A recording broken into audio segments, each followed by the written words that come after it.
Dr. Santhosh Jacob could not join us on stage.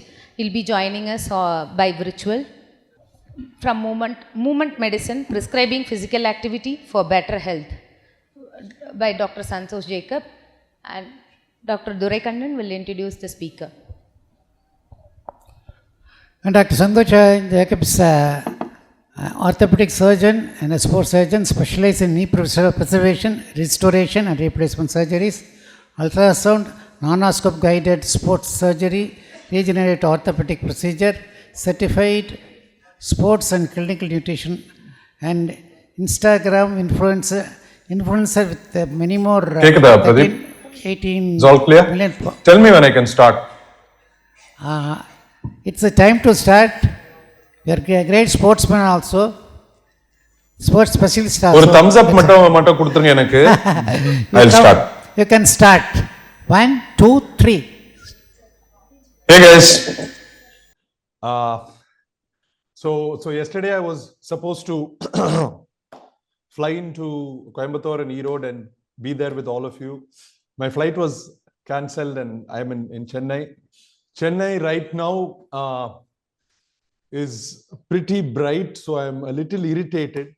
So this is actually, okay, so I'm going to start, and this presentation is actually a story of my life, not my entire life, but my life after around 34 or 35, where I was forced to change my body composition and use exercise because of certain personal things which happened to me. And I am going to take you through the adaptations of exercise physiologically and how those adaptations actually helped me throughout the last 10 years.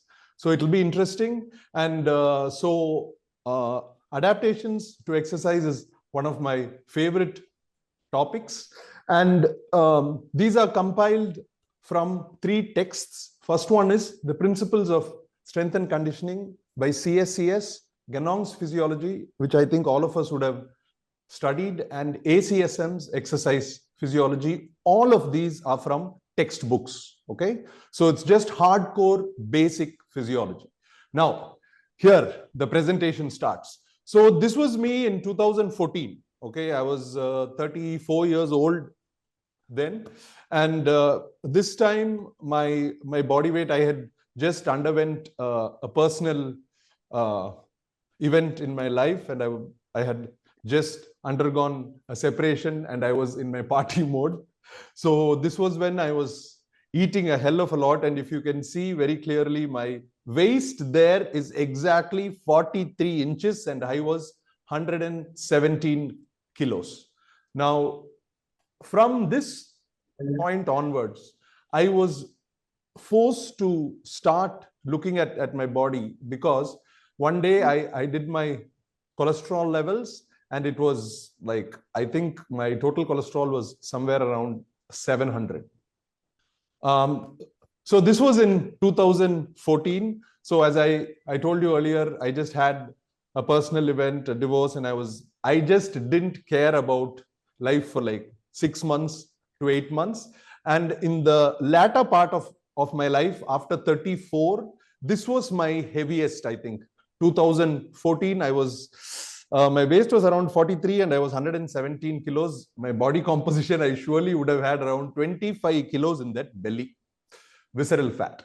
Now, coming to this, what are the adaptations of exercise? So what do I mean by adaptations to exercise? So the human being or the human cell has a great character called homeostasis. All of us know what it is. So for example, let's take Dr. Santhosh Jacob as a cell, right? So I have a BP, I have a pulse, and I have a breathing rate. So when I'm just sitting or I'm not doing any activity, my vitals will be at a certain level.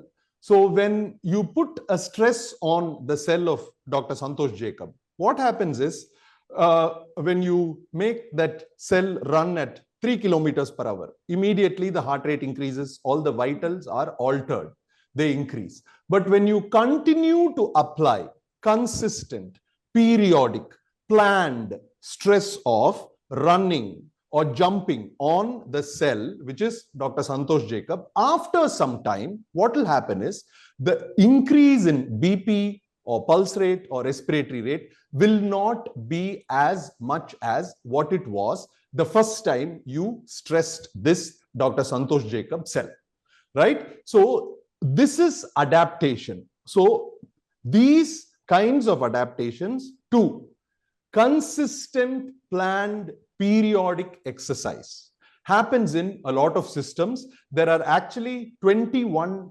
adaptations in literature. I've just put them together into 12 because these are very practical. Okay, the first one is neuromuscular, second one would be muscular, third one would be skeletal, connective tissue, cardiovascular, respiratory. These two are extremely important because with the current cardiac arrests in the gyms, I think I would focus on this the most. Neuroplastic, metabolic, immune, thermoregulatory, hormonal, and psychological. The psychological adaptations are actually amazing. I think anti-aging happens primarily because of the neuromuscular, muscular, and psychological adaptations. Now, let's start. Okay, the first one is neuromuscular adaptations.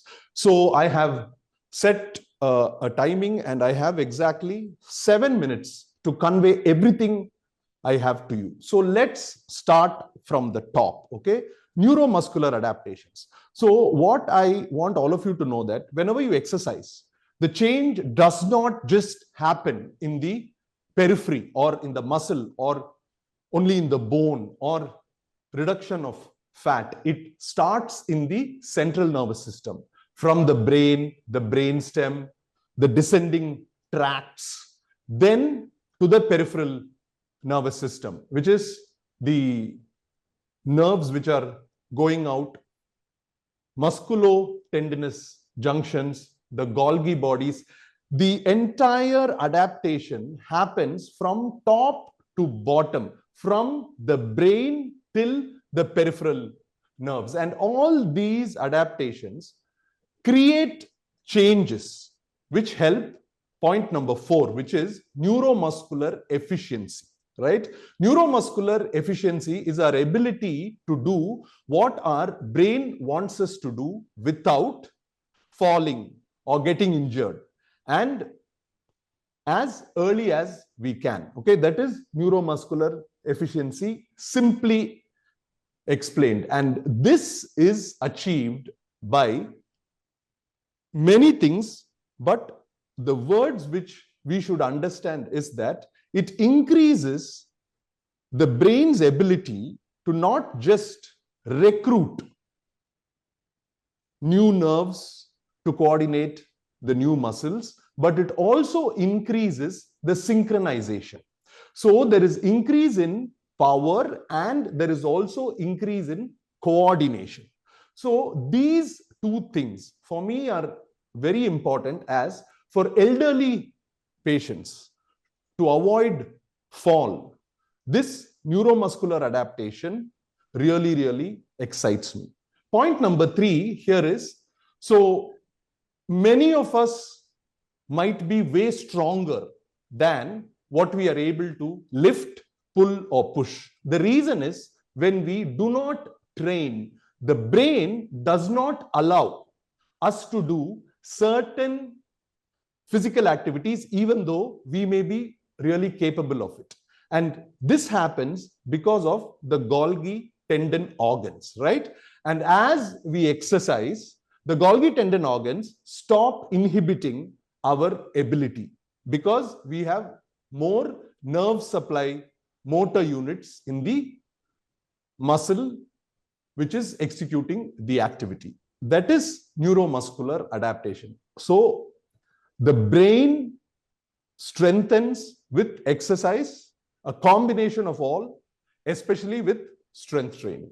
The second one is muscular adaptation. So muscular adaptation is very important, as exercise not just increases the size of the muscle, it also increases, or it also changes the ratio of whatever genetically the combination of our muscle fiber types are. So just to to simplify it very easily, okay, type 1 fibers are small fibers which help in endurance. Type 2 fibers are fibers which are larger. That is, when we exercise, the fibers can grow to a great size, and they are also capable of producing explosive strength for a short period of time. For example, a marathon runner will have a lot of type 1 fibers, endurance fibers, whereas a sprinter or a power lifter or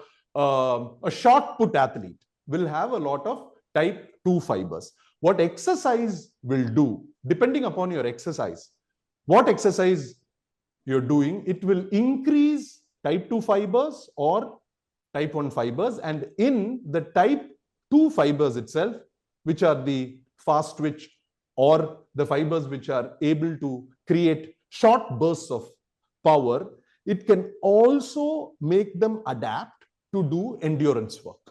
So whenever you're exercising, you have to understand that your brain and your muscle are actively working in order to prepare you for whatever activity you have to do in that decade, in order for you to use all the experience and the knowledge your brain has gained till that decade, right? So today I see a lot of anxiety amongst 40 to 50-year-olds, especially the intelligent ones, right? Especially those who have read a lot and have a lot of experience and have a lot of ideas. The anxiety is because they have ideas, they have experience, but they really do not have the neurological adaptation or the strength in order to execute these ideas. So just like they say with great power comes great responsibility, right? As doctors, I feel with the amount of knowledge we gain over years, right, it is a responsibility to be physically adapted in order to execute the knowledge and the ideas. So that's why neuromuscular adaptation. Now, going back to me, this is a year later, still pretty fat. I think here I was around 115 kilos. I was in a stage of pre-contemplation. I had no idea about what sicknesses I had, what effect it's going to have on me. Still pre-contemplation. Then, what are these skeletal adaptations to exercise? This is very simple. Your bone density improves. There is increased deposition of minerals in the bone. Bone strength increases, and there is also enhanced ligament and tendon strength. So basically, it makes your tethers on the bone stronger. So whenever there is a pull on the bone, right, automatically, and there is stress on the bone becomes denser.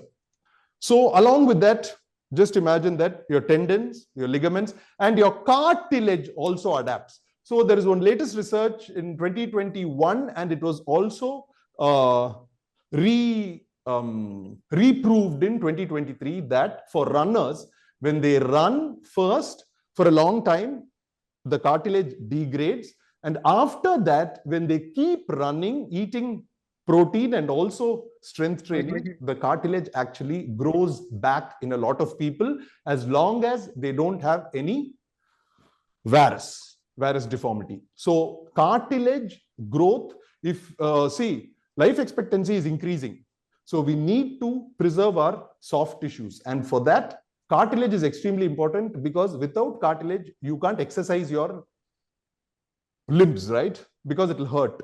So in order to preserve cartilage everywhere also, exercise is really, really great. Now this is in 2017.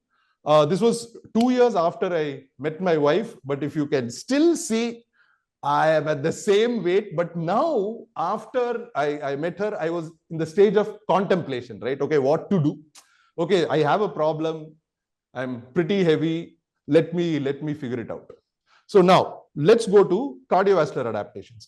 So this is also very straightforward. There are acute adaptations and there are chronic adaptations. So you just have to remember that all the chronic adaptations happen over a period of time, because these acute adaptations create certain changes in the heart, right? So that is increased stroke volume, It initially increases your heart rate, then it reduces it. All these are chronic adaptations over here. Then there is an increase in capillary density, and cardiorespiratorily, there is an increase in VO2 max, especially if you do activities like HIIT or activities where there is cardio involved along with some kind of resistance to the upper body.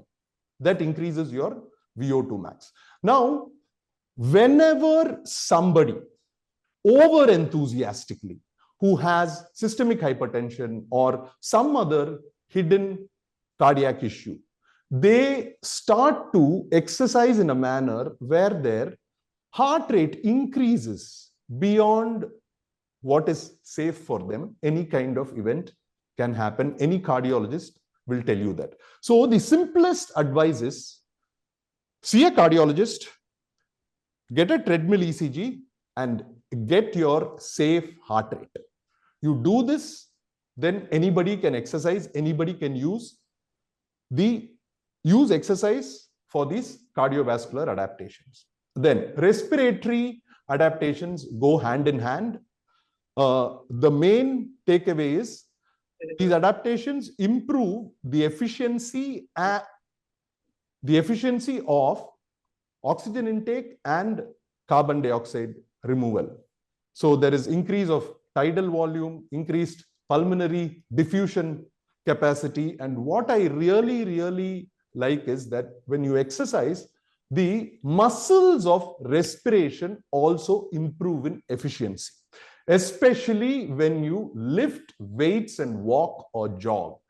And I think that this is an extremely useful adaptation, especially for surgeons and physicians who are sitting for a long time. Surgeons, especially when we are holding the position. I do a lot of scopy, right? And trust me, it has really helped my stability, and breathing has become really coordinated, which helps in any kind of minimal access or fine surgeries as we do not shake. Now, so I just don't want all of you to think that I was not an obese child, right? I was pretty okay till I was 15, but in 11th standard, my parents said, no, play, go study and study. This was in 1996. My plus two was in 1997. So here I was 133 kilos. I was really big. My waist was around 45. And then when I finished my 12th and I joined MBBS, I was in MBBS, and they were going to check our weight. So I went and stood on the weighing machine, and it said ERR. So like I was around 150 kilos then, and I lost weight really in an unhealthy manner in my first year, but we won't be talking about that now. So I had huge problems with food and stuff. I used to eat like a madman here. No, so coming to that, the next one, seventh one, is metabolic or energy system adaptation. So you have to understand that we have different energy systems for how long we are working and what is the intensity of the activity we do. So in that, if you just want to run and go, say you're in the OP and suddenly somebody says, doctor, there's a code red, you immediately want to run and go, you're searching for your stuff, your step, your injections and all that. That requires ATP, PCR, phosphocreatine system, the first 3 seconds. Then from 3 seconds to 30 seconds, it's another system where glycogen is used. After that, it's the aerobic system. So in order for us to be able to do heavy things and then light things and walk and be active, exercise helps all the energy systems improve in their efficiency. Then hormonal or endocrinal adaptations. Basically, whenever you strength train, run, or do cardio to a certain extent, right, there is increased secretion of anabolic hormones. Anabolic hormones are hormones which help you build tissue, right? Like testosterone, growth hormone, and IGF.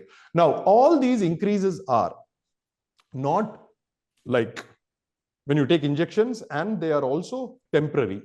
But those temporary increases help a lot in your mood and also in healing, recovery, and growth. Then there is also increased insulin sensitivity. Most of us understand why, and I can't explain the whole thing here, but I will sometime in another lecture. And also there is, so when you exercise, initially there is increase of cortisol, but as you keep exercising, because of adaptive resistance, there is a reduced cortisol response to exercise over time. Where there is important, where it is important for doctors is, so like I feel that every day I do exercise and I go to work, I'm able to manage unexpected situations which used to make me uncomfortable earlier much better. They still make me uncomfortable, but it's not that bad. Now, this is in 2017-18. You might recognize the guy there. That's Dr. Karthik Prabhu. We were classmates in MBBS. So here I had started to diet a little bit, and I was around 107. And I was also walking. I didn't do too much of anything else. This is in 2018. I had come to around 107 kilos. Still no strength training, right? No strength training. I was just walking, doing boxing and stuff like that. I think here, here I was 114 kilos. The shirt is loose and I'm camouflaging it pretty well, I think. Now we are going to talk about neuroplasticity, which is adaptation number 9. Neuroplasticity is basically an increase in the ability of your brain cells to learn new things after they get injured, or when they experience new things, they are able to put together how to do these new things in a better manner, or it understands really fast how to do anything just with experience. This is really, really helpful when there is an injury and the brain has to learn how to do things again. So exercise increases neuroplasticity, and it also increases formation of new neurons. This happens in strength training and in aerobic exercise. So this automatically improves your focus and resilience.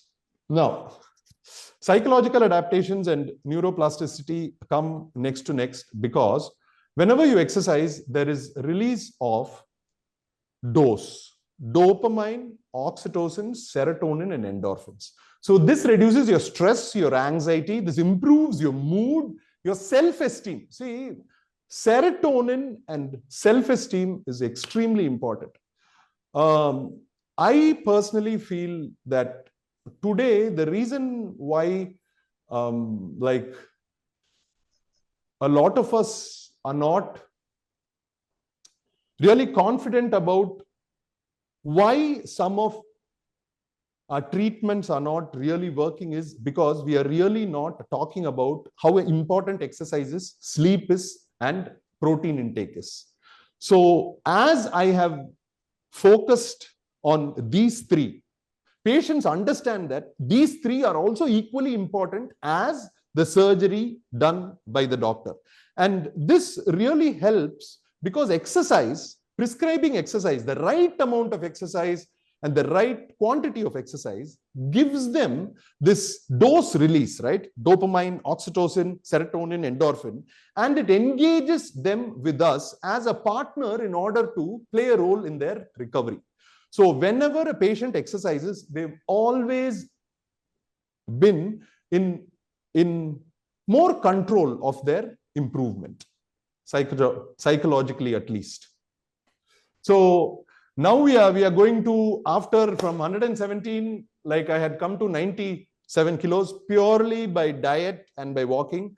But this is where I had the confidence to take my first shirtless photo. And trust me, guys, this was in 2021, before I started exercising. It's pretty embarrassing to show. I have had a gynecomastia surgery when I was 21, and I've had an open cholecystectomy on the right side. You can see the huge scar.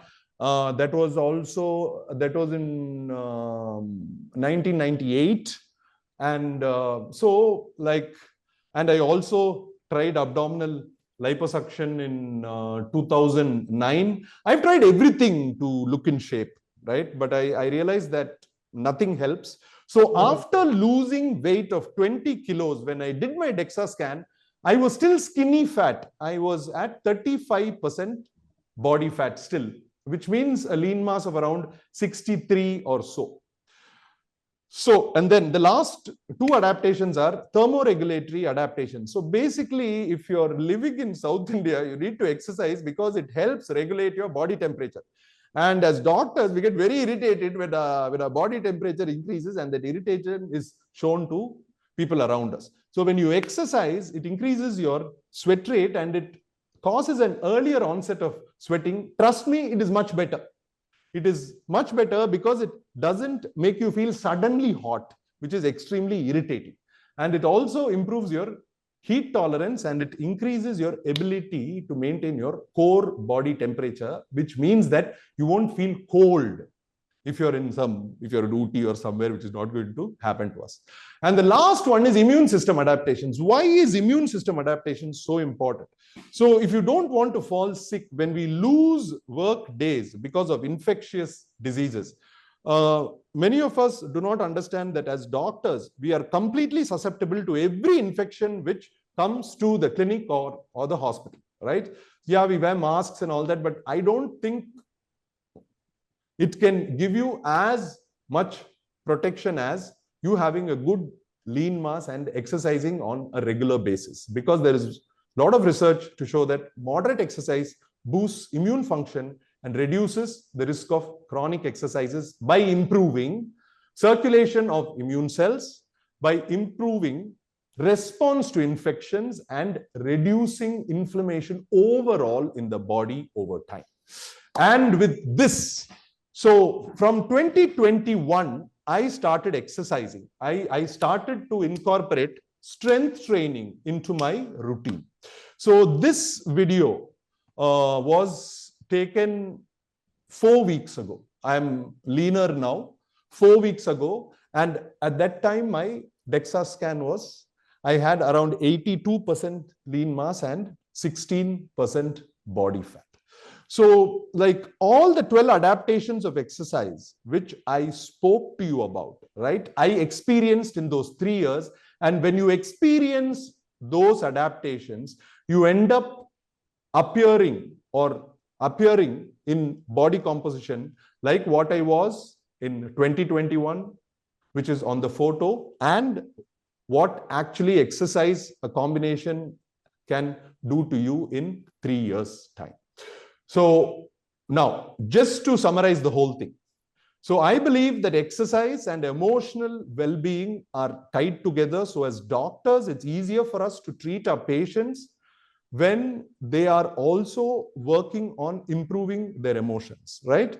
Because we know that what emotions can do to somebody who's sick and when they're not in control of it. So to summarize, I think that if you're not prescribing exercise, it is really decreasing the potential of your results. And the reasons are 12. Neuromuscular adaptations to exercise, muscular adaptations to exercise, which increases your strength and ability, skeletal adaptations, prevents injuries, fractures, connective tissue adaptations, reduces pain in the body, cardiorespiratory adaptations, improves your life efficiency, metabolic adaptations, and hormonal adaptations, which improve your quality of life directly, neuroplasticity and psychological adaptations. These will help you learn new things and adapt to new situations, which are very required in injury and in disease. Finally, improving your thermoregulation and immunity, which obviously improves the result of any medical or surgical treatment. Okay, guys, thank you very much. I have exceeded my timing by 3 minutes. And I really, really wish that I could have been there and met all of you in Erode. It's a miss for me. Anyway, thank you for patiently listening. There I can see Superstar Arun Kumar. Sir, Dr. Arun, yes, tell me. Excellent presentation and self-confession, and proved that you are example for others. But physical exercise you need an goal. That goal can be a losing weight or managing your medical condition or wants to improve overall health or any other things you want to teach. That is should be a goal. It needs only moderate to vigorous exercise. This physical activities, the goal will be reached once your endurance is increased, your weight is reduced, your BP is controlled, you can maintain your cholesterol, the diabetic is reversed, and pre-diabetic is reversed, and you will not get stroke. So Dr. Arun, if you could just repeat the question to me, I think it will be easier. I was not able to fully hear it. Okay, thank you. The moderator is. Okay. Okay. I am summarizing what you told. And maintain your bone, that is, the bone density will not lose any earlier. And your muscle strength, flexibility as well as elasticity is improved so that your age is reduced. Your joints are very flexible to move. That will give more of locomotive system. Our lungs and heart are adopted to a younger level. Your metabolic rate is increased so that your calories is burned out, and you don't have a risk of fall in the old age, and your mental well-being also, your anxiety goes, your mood elevator. So overall health, half an hour physical exercise good for everybody. By this we thank our speakers and organizers for an excellent first half presentation. Let us disperse for our tea. It is for the high tea time. Thank you. Thank you very much. Please have a short break and assemble here within a time of 10 minutes. Tea break.